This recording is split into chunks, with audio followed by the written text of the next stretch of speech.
1 month before this trial kasi yung Committee on Justice when they filed the impeachment complaint. Medyo kulang tayo sa tulog, sa rest, but it's all for the country, para sa bayan. Dagdag pa daw sa pasakit ang stratehiya ng depensa na maglabas ng kung ano-anong aligasyon para malihis ang atensyon ng publiko.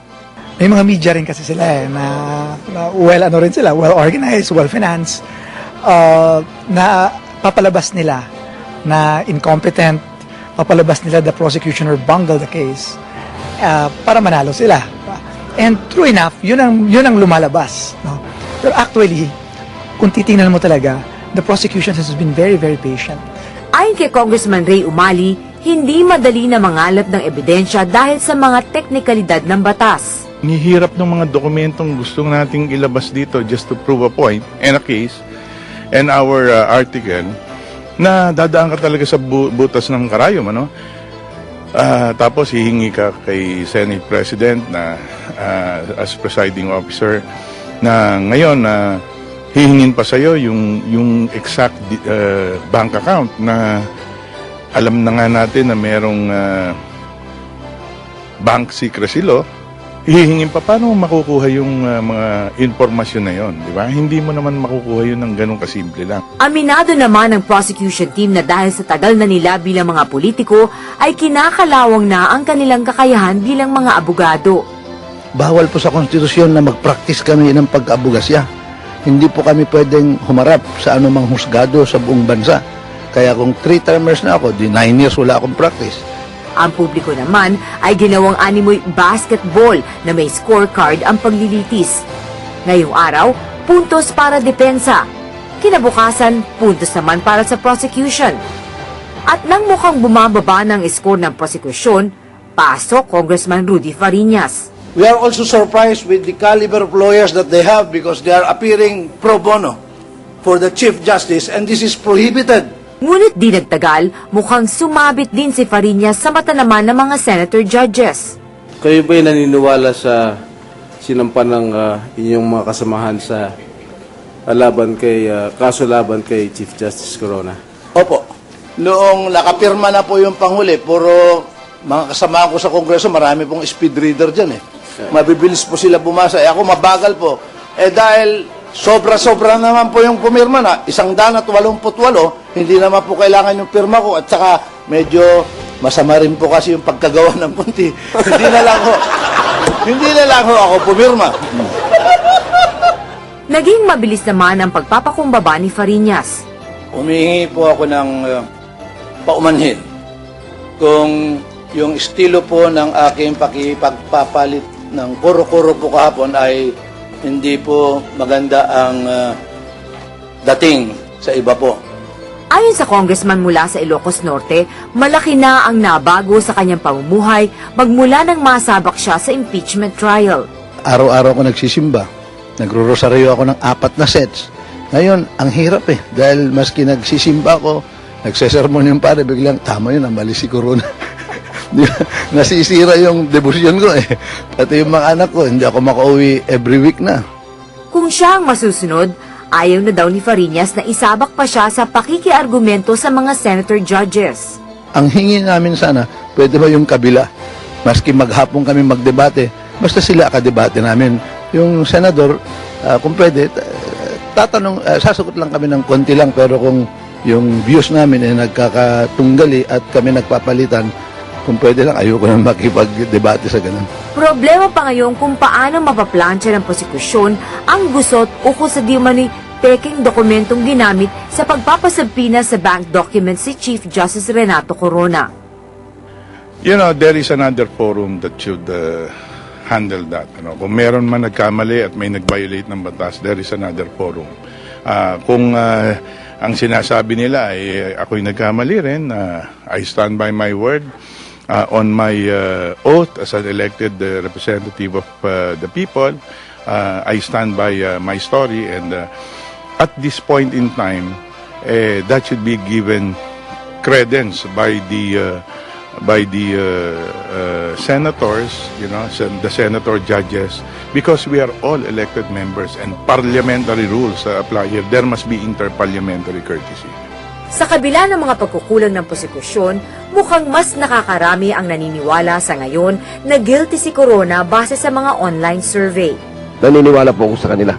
Doon pa lang po sa salin, may pagkakaroon na po siya ng pagsisinungaling. Katotohanan naman yung hinahanap natin eh. Ako, naniniwala ko talaga na may kasalanan si Corona. Yung ebidensya kasi sobrang overwhelming. Parang hindi talaga pwedeng, parang the evidence speaks for itself. The means does not justify the end.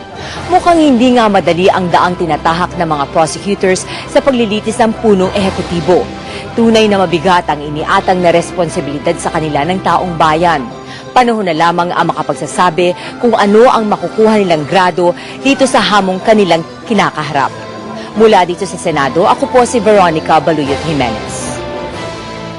Maraming salamat, Veronica Baluyot Jimenez. At ilang minuto na lang po makalipas ang 2:00 ng hapon, inaasahan natin na mag-uumpisa na itong panibagong araw ng paglilitis. Ngunit nagkukokos pa, Gio, ang mga senator judges tungkol sa maraming desisyon na kailangan gawin. At mukhang kailangan natin i-intro ang ating mga magsasalita ngayon kasi sila talaga yung will await the decisions of the Senate Impeachment Court. Mula sa depensa, kasama natin Attorney Tranquil Salvador. Magandang hapon po. Magandang hapon sa inyong dalawa at sa mga nakikinig. And Congressman Tañada, magandang hapon po muli. Magandang hapon, Kathy and Gio. Alright, anong aasahan po natin ngayon mula sa prosekusyon, Attorney Tañada? Well, unang-una, magpapayag, I think, yung senator judges ng kanilang desisyon, no? Hinggil sa iba't ibang issue. Una dyan, yung whether or not mag-i-issue sila ng contempt sa panig po ng depensa. Pangalawa, yung usapin tungkol sa isang memorandum na sinabmit rin po ng prosecution, pero baka naging moot na rin po yan, yung usapin tungkol sa quote-unquote fake document, no? Dahil ngayong araw, dapat dalhin na po ng bank president ng PSB yung original document for comparison para matapos na rin po yung issue niyan. Pagkatapos po ng bank president ng PSB, nandyan po yung hanging issue with regard to the monthly statements of the Bank of the Philippine Islands na sinampi na rin po na pumunta ngayong araw. And then of course the questions kay Congressman Bolet Banal. Mamaya na inaasahan po namin sasagutin po ni Bolet yung mga katanungan po ng ating mga senator judges. Nabanggit niyo po, Congressman Tañada, itong mga issue tungkol kay Congressman Umali and Congressman Banal. Balikan po natin, nung Thursday ay nagsalita itong si Congressman Banal at inamin naman niya na nilapitan niya itong branch manager ng PS Bank Katipunan. Meron po bang planong ihain na kaso itong depensa laban dito sa dalawang congressmen? Makikita niyo po nung nagpaliwanag siya ng Thursday, no? Hindi nga po namin inaasahan na magpapaliwanag pa siya. Tinawag siya, tinatanong kung pwede siya imbitahin, pero he himself voluntarily appeared, no? Nung hapon bago matapos. Pero po kung meron kayo makikita roon, the senator judges still reserve the right to ask questions in connection with the circumstances, yung mga pangyayari ukol sa paraan kung paano niya nakuha yung dokumento. Yes. Paano naiwan, nakita niya na iniwan sa bahay nila. So ito po ay napaka-importante rin sa ating pag-uusap dahil po makikita nyo nung simula, yung question document ay nagsimulan ang tanong ay, ito ba yung leaked document na ang bangko ay talagang pinupukpok ng mga senator judges? Ano ba talaga ito? Ito ba yung nilabas ninyo? Under what circumstances? Maalala nyo, gusto pa makita yung logbook para makita sinong pumasok at lumabas sa vote. Pangalawa po, meron yung istorya ng small lady.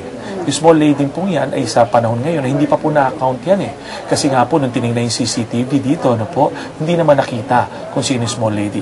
At nung kinalaunan, nung pong Webes, ay meron nga ito na kami po yung nagulat, palagay ko po yung iba rin sa prosecution ay nagulat, sa very spontaneous statement na sinabi ng manager ng PS Bank na sinasabi niya na yun nga lumapit ang isang congressman. Ngayon kung tatanungin niyo po kami kung kami mag-aain ng demanda, siguro po bigyan natin ng pagkakataon muna na ngayong hapon na makita. Hindi naman po natin sinasabi, maaari po may ibang observation na may na-violate bang batas, was this in violation of bank secrecy law or ito yung foreign currency deposit law.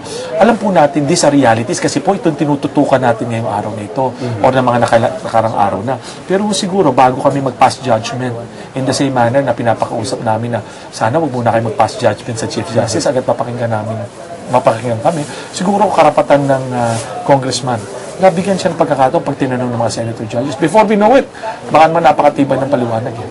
Congressman Tanyada, kahit mismo ang prosecution yata nagulat nung nalaman nila na nakita na pala ni Congressman Banal itong mga dokumento. So, sa tingin niyo po ba, does this merit an ethics complaint or an ethics investigation sa House? Well, para sa amin, kung meron pong gustong maghain ng kahit anong reklamo sa House of Representatives, karapatan po nila yun, no?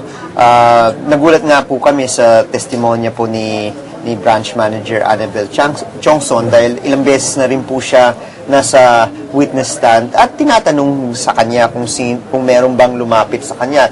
Ang tinutukoy nga nung unang-una, no, ni Senator Judge Jinggoy Estrada kung si Congressman Tupas ay mismong pumupunta o kung kailan nila nakita. Pero hindi naman na nagsabi po si Annabel Chongson nung siya tinatanong sa mga panahon na yon. So nung tinanong po siya nung Huwebes, lahat nga kami nagulat, no? At gusto rin namin malaman yung katotohanan. And with all respect kay Bolet, siya mismo ang gusto kaagad, no? Nung una gusto siyang isabpina, ni-recall yung sabpina, ginawang invitation. And Bolet himself, nung kinausap po namin that day, wanted also to already speak, no, in deference to the impeachment tribunal dahil wala naman ho siyang tinatago.